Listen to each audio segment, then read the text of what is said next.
السلام علیکم ورحمۃ اللہ وبرکاتہ۔ معزز شائقین و شائقات سچا پیغام، آج کے سچا پیغام کی مجلس میں آپ حضرات کو ایک اہم مسئلے پر دعوت فکر دینا ہے۔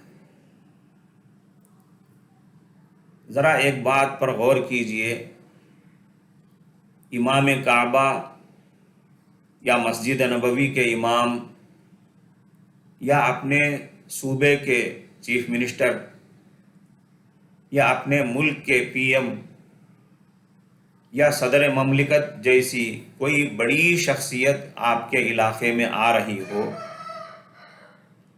یا آپ کسی بڑی شخصیت سے، بڑے آدمی سے ملنے جا رہے ہوں،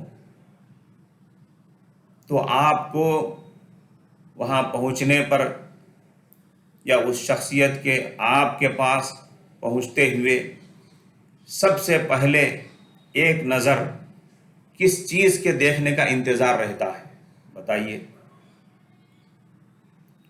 اس شخصیت کے چہرے کا، یا اس کے سر یا اس کی پیٹھ کے دیکھنے کا، یا پھر اس کے ہاتھ پیر کے دیکھنے کا؟ کس چیز کا انتظار رہتا ہے؟ آپ سب سے پہلے کس چیز کو دیکھنا چاہتے ہیں؟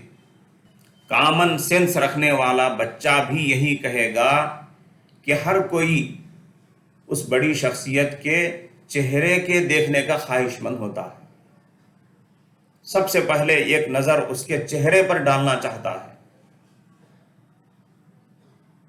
اسی طرح جب لوگ اپنے لڑکے کے لیے رشتہ دیکھنے جاتے ہیں تو پہل لڑکی کا چہرہ دیکھتے ہیں یا سر کے بال یا اس کے ہاتھ پیر؟ کس چیز کو دیکھنا چاہتے ہیں؟ کہ چہرے ہی کو ایک نظر پہلے دیکھنا چاہتے ہیں۔ معلوم ہوا کہ منہ اور چہرہ ہی اصل اور اہم ہے، جو پورے جسم کا مرکز ہے۔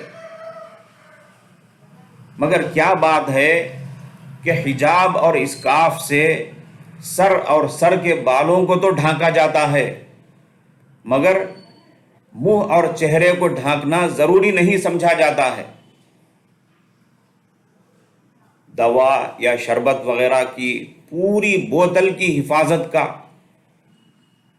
اسی طرح کھانے سالن وغیرہ کے پورے برتن کی حفاظت کا تو خوب اہتمام کیا جائے، مگر بوتل کا اور برتن کا منہ کھلا رکھ دیا جائے تو بتائیے اندر کی چیز کیسے محفوظ رہے گی؟